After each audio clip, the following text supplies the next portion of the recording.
کسی کی خدمت میں پیش کیے جانے والے تحفوں میں سب سے بہترین تحفہ احترام ہے۔ محبت کے جذبات کو اپنے ہونے والے شوہر یا بیوی کے لیے سنبھال کر رکھا جائے تو پھر شادی کے بعد لائف بہت خوشگوار ہو جاتی ہے۔ مرد اگر یہ کہے کہ نامجبور ہوں تو سمجھ لو کہ وہ بزدل ہے، اور محبت بزدلوں سے بس رسوائی ہے۔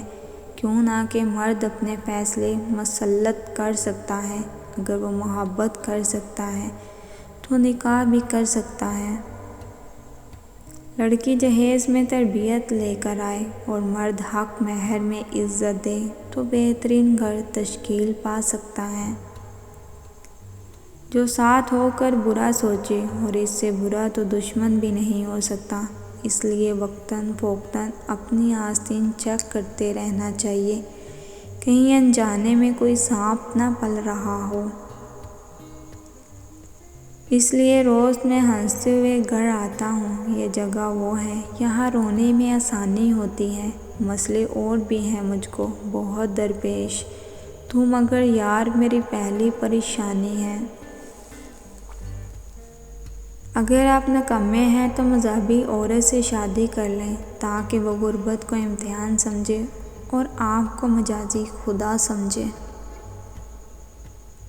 ہر رشتہ کہیں نہ کہیں مان توڑ دیتا ہے، اور ہر تعلق کبھی نہ کبھی بھرم کھو دیتا ہے۔ یہ صرف اللہ کریم کی ذات ہے کہ جس کا آسرا سدا قائم رہتا ہے۔ جو عورت شوہر کی مرضی کی بجائے اپنے مائکے کی مرضی کے مطابق چلے، وہ اپنا گھر بہت جلد برباد کر دیتی ہے۔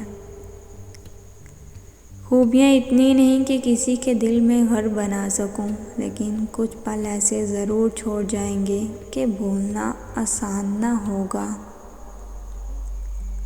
جس عورت کو مرد بہت دکھ دیتا ہو، ایسی عورت کا مرد اس وقت دیوانہ ہوتا ہے جب وہ بھی مرد کو دکھ دینا شروع کر دیتی ہے۔